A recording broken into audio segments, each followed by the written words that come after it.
Good afternoon. Thank you for calling Kelvis and Spa. How may I help? Yes, I hope so. Can I speak to room 529, please? Yeah, no problem. Thank you. Thank you. Being is in love with you and I.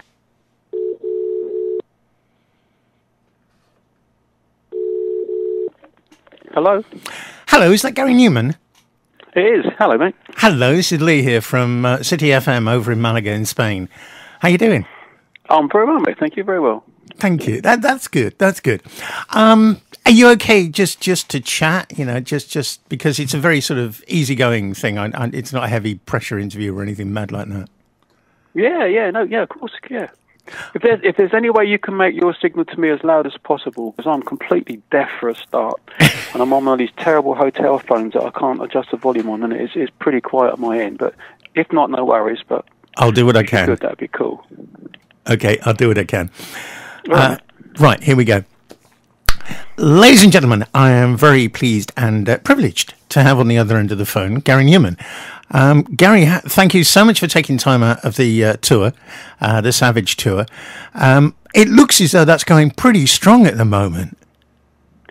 It's been the whole thing, the whole album campaign so far has been absolutely brilliant. I could not have dreamed, actually. I really couldn't. It sounds a bit corny, but I really couldn't. That the level of enthusiasm for it, you know, the midweek chart positions we've been getting. Obviously, it's not there yet. You know, the big chart's going to come in a while, but you know, at the moment it's sitting at number 2 in the chart. Which, you know, that's the best I've been placed for three decades or more. So it's quite a moment for me. I'm very nervous and very excited about it. But the reaction to the album has been absolutely amazing. I couldn't have asked for more. I'm not surprised. It is absolutely brilliant. I mean, the track "Ruin." I love that track. I've played that at so many different gigs when I've been doing live things, like a biker's gig and a private party, and they've all gone, "Wow, what's that?" So it's definitely got an impact. Yeah, my daughter's on that one as well. So for me, it's double sweet. You know, the fact that she was, and she's not just on it because she's my daughter. There's not some doting dad giving his kid a little moment. She really does contribute. What she does to it really does make a difference to the track. It's this fantastic Arabian kind of vocal that she put on it. She's in the video. You know, the song that My Name Is Ruin song actually tells a story about a man whose child is taken and the hunt for her and so on.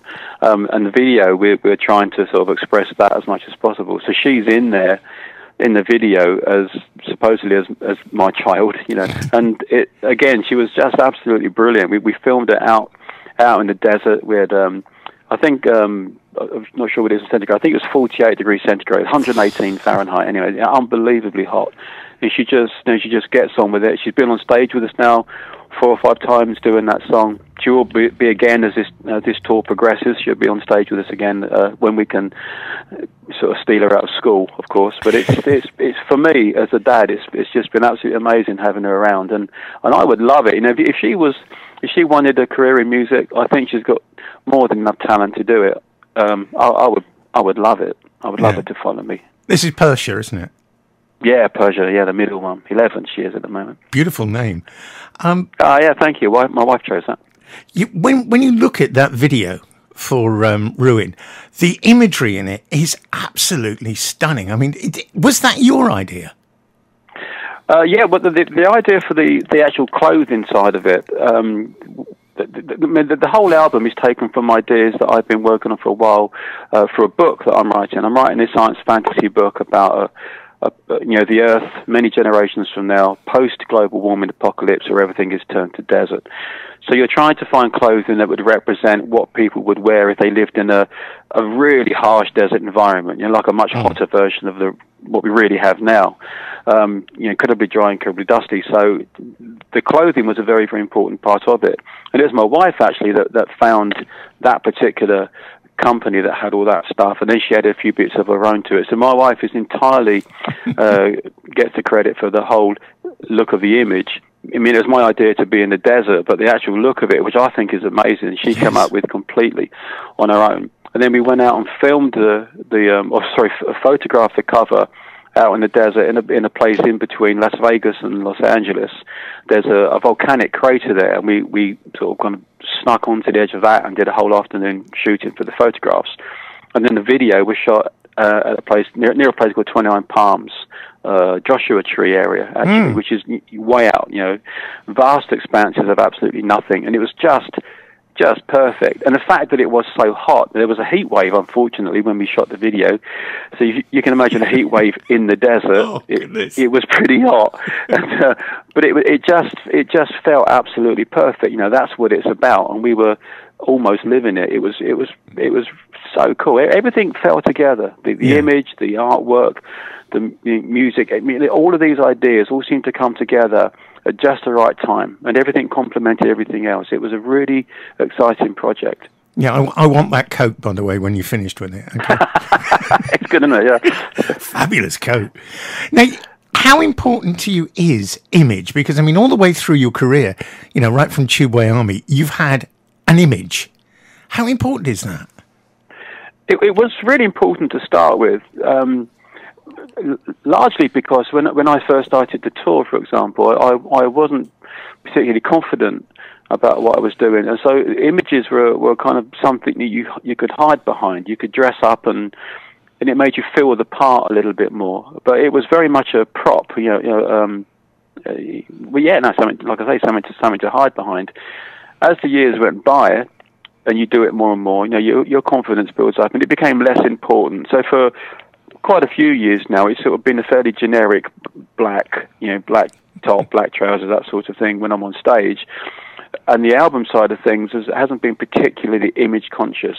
With the last album, Splinter, I really went back into it again. There's a definite look and a definite style for it, which I thought was important to enhance the music, which is quite dark again. The last album was all about I had depression for 3 or 4 years, and the album was very largely me talking about that and how I came out of it and came through it. So the image was sort of appropriate, I felt, for that. This one, very, very much back. This is a full-on attempt at trying to come up with an image and a look for the whole sleeve, and all of the artwork that comes with it, which gives you a visual representation of what the album is about. The character on the album sleeve that I'm portraying is exactly the way I'm describing the character in the book. That's the way Ruin would look, for example. That's the way people look. And so it becomes really important. It's not just trying to come up with a snazzy cover. It's trying to come up with something which is a visual representation of what the music will be inside the album. So when you listen to it, the cover makes complete sense. That's the way it should look. Right. Now, you have influenced so many different people, right away from Marilyn Manson to goodness knows who. Who influenced you? There's been a few key things, actually. Way back when I very first started, it was Mark Bolan and T-Rex that really got me interested in wanting to do this for a living. As a career choice, Mark Bolan was the one that really made all the difference. Then I had I was quite a latecomer to David Bowie, so because there was this Mark Bolan, David Bowie friction, it seemed at the time. So I was a bit late because I was a loyal Mark Bolan fan. So I got into Bowie a bit later. That went on for a few years, to maybe 4 or 5 years. And then I got into electronic music, so I started to look for other things. There was a band called Ultravox, the original version of Ultravox, that had John Fox as the singer. I love John Fox. They were massively important on me kind of finding my way with electronic music. And then nothing until probably the early 90s when Depeche Mode put out an album called Songs of Faith and Devotion, which my wife introduced me to because I'd missed it when it first came out. And that was really important to me. That came at a point when my career was really in trouble, and creatively I was not doing good stuff, and I'd lost my way quite a bit. And that really, really pushed me into a new directions, was massively important. In fact, at the same sort of time, she also introduced me to Nine Inch Nails, actually. And that, again, those two together, Depeche Mode and Nine Inch Nails, around about 92, 93, really, really helped me to move my music back into a more hardcore, industrial kind of direction. Yeah. And that's pretty much where I've been ever since, to be honest. All I've really been doing since then is just trying to make better versions of that same sort of direction. I like that sort of. I like industrial music, but what I'm trying to do with mine is to make it more diverse, more melodic. Obviously, I want plenty of tunes on it, and I think Savage is probably the least industrial of the heavy electronic albums that I've made. It's not really industrial anymore. I guess it sort of moved back out of that rawness and aggression into something a little bit more filmic, I guess. Yeah, yeah. Now, in terms of influence, those are the people that have really stood out for me. Now, in terms of Savage, the album, I've only listened to some of the tracks on there. I haven't had a chance to listen to all of them. And I must admit that there is a wonderful sort of, it is almost like a theme going through the tracks that I've listened to. Obviously, this is something intentional, but you wouldn't want to call it a concept album, would you? Well, I guess it is in a way. I mean, I'm not quite sure what definition commands a concept album tag, but it's definitely the book is a science fantasy book about the Earth in this sort of near future, post global warming apocalypse. The technology is all gone, water is scarce, typical science fantasy sort of thing. But there is no technology. I mean, that's an important difference over to science fiction. And the album is a musical version of that. So in that sense, that there is a concept in that it's about a fictitious thing, a fictitious moment or happening or environment, in the future. So yes, it is. There's a song called Bed of Thorns, which is separate to that. The first song I wrote for the album, it's called Bed of Thorns. That's actually a song that I wrote for the fans to explain to them that I felt really under pressure with this one, massively stressful, because the last one had done so well. The last one I got back into the charts again, and I really felt the pressure to try to come up with something that was as good as that, if not better. And so starting this Savage album, I found really difficult. So that's that song, but the rest of it is all about this, global warming, apocalyptic Earth, 100 years from now. So I guess it is a concept album. When you sit down to write, both spoken word, the book and also the album, where do you draw your inspiration from? Is it from inside you, or is it from some sort of vision that you have of what could happen in the future? Well, I think you pick up on things. Obviously, global warming has been quite a thing for some time, and especially when I've been working on the book, the idea of it becoming based in a global warming world wasn't there to begin with. It was just some vague future where some catastrophe had happened. But then you see documentaries, and the whole global warming thing becomes such a big part of everyday conversation that finds its way into the book. You think, that would explain why that we have this future desert world and all the technology's gone, or it could explain it. And so it develops from that. And then you have, when I started the album, I started it towards the end of 2015, which pretty much coincided with Donald Trump lumbering interview and all the stupid things that he was saying, and so that was amazing actually. In that, there am I beginning to write this album about an Earth devastated by global warming, and then you have somebody coming along who seems to be hell bent on dismantling the very thing that was going to stop that from happening. The Paris Accord, and you begin to wonder. Are we living in the moment when just one person came along and through sheer ignorance and stupidity began a sequence of events that actually destroyed the world? We could actually be living in that moment, and I don't think so. I think common sense will prevail sooner or later, and he'll be out either sooner or later than his 4-year term. But at the moment, he's in, and he's doing these things, and not just on global warming, many other things, but in the context of global warming, he's doing a whole range of things which are destructive and damaging and are going against what the rest of the world wants to do. And so we might actually be at the point where it becomes an unstoppable problem. And if it does become an unstoppable problem, then what I've written about on Savage becomes a little bit more likely. It becomes less science fantasy and a little bit more science possibility. And that is very scary, but as you say, quite possibly true.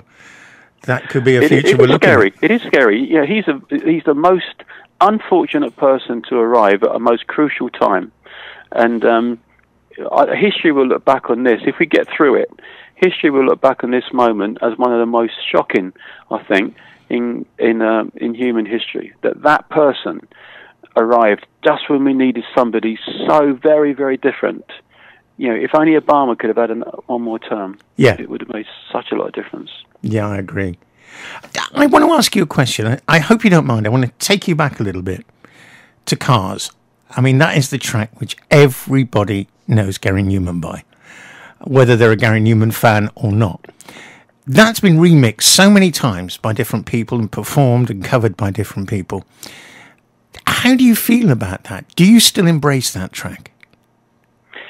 Well, it's a funny relationship, to be honest. I don't think it's the best song I've written by a million miles, but it's done so well. It did, obviously did really, really well when it came out, and the longevity that it's had.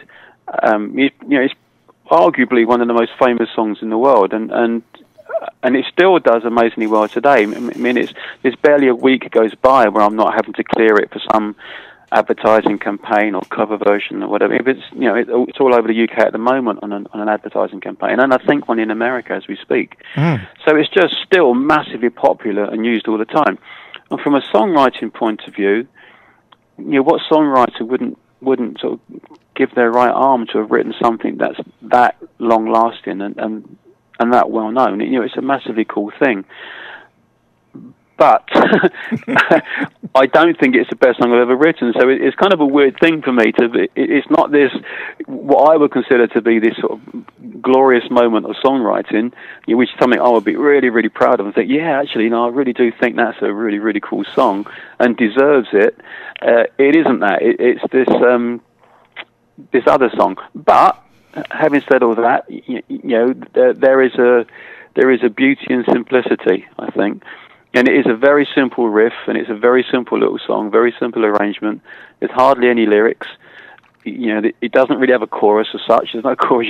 There's no vocal chorus anyway. So it's an odd bod of a little song, and that sort of makes you feel a bit better. And when you think it came out in 1979, it was very, very different for its time. So I've got a lot of pride in it, but I definitely think there's other songs that I've written that are much better as sort of constructed songs. Yeah, I always remember Burt Bacharach being asked what was the best song he ever written, and he said, I haven't written it yet. Well, I think you need that level of confidence sort of mixed with optimism. You really do. I think every time you sit down to make an album, you really do have to believe that you're going to, there's a really good chance you're going to come up with the best thing you've ever done. Or else, why would you bother? If you're just going to churn out lesser versions of your legacy, then there's no real incentive or excitement about that. And it's absolutely true. When I sat down to write Savage, you're definitely thinking, not with every single moment, but you're definitely thinking, when I've finished this batch of a dozen songs or whatever, I'm really hopeful there's going to be some great stuff in there. Yeah, and the other thing that I wanted to ask you is, are you a very controlled writer? Do you sit down and say, okay, today I'm going to write this many songs, today I'm going to write that, and that? Or are you one of these people who tends to pick up a song, think, I'm not sure where it's going, I'll put it over there and do something else instead? No, it's structured for me. There are moments when you think of something. There's a song on the album, for example, where I woke up in the morning having had a dream, and I can remember this little groove, and that I woke up singing in the dream, and I knew that I had minutes at best before that dream faded away. So I was panicking, running around, trying to find a little recorder of some kind, and my phone battery was flat, and I was, oh no, I couldn't sing into my phone. We got a piano on a floor down in the house. I tried to get to the piano, before I forgot everything. But most of the time, it would be more structured. I would say, right, I'm gonna, for the next 2 weeks, I'm gonna be in the studio. I'll take the kids to school in the morning, come home from that, do some emails, and at 10 o'clock I'm gonna be in the studio, and I will write what I write. But I don't tend to write a block of songs in one go. for example, say it's a Monday, I'll go in on the Monday, work on the song, get a melody worked out, get the structure worked out. That'll be day one. And then day two, I'll start to flesh out that song. I'll stay with that same song, start to add parts to it, other musical sections, get the drums sorted out. Wednesday, a bit more of that. Thursday, Friday, lyrics, and do rough vocals. So at the end of that week, I've got a demo of one song, but a good, complete demo that I can send off to the producer. And then Monday, I'll start again. Next Monday, I'll start again. And you go through it that way, a bit like a production line, really. I wouldn't usually anyway, go in the morning and write something that I'm happy with, something else in the afternoon, something else in the evening. So then I've got 3 bits to work on. It does happen, but normally I will come up with a really good idea I'm happy with, and then I'll spend the rest of the week turning it into a near finished bit of music. Do you find that when you go into the sort of the final production and you hand the thing over literally to a producer, do you sort of feel a little bit apprehensive about doing that? Would you rather sort of do the whole thing yourself? No, actually, I've been working with Aid now. This is our 4th album together, and I've really, really got to trust him, and I know that I'll give him something, and 90% of the time, what he comes back with is fantastic, But that's because I think because I spend that time working the song up to quite a reasonable level before I give it to him. It has a lot of detail, a lot of sort of guidance as to obviously where I think the song should go, the sort of parts that I want on it. The whole structure and dynamic of it is already there. So what he's got to do is take that and then enhance that, make more of that. So it's a very guided sort of process. What Aid often does, though, is to ignore that completely and go off in a different direction. And in the past, I kind of reared up at that a little bit. What you're doing, and we'd have a bit of a argument, a set to about that, and we'd work it out in the end. But what I've learned over these sort of 4 albums now is that I shouldn't get upset about that. I should let him run with it.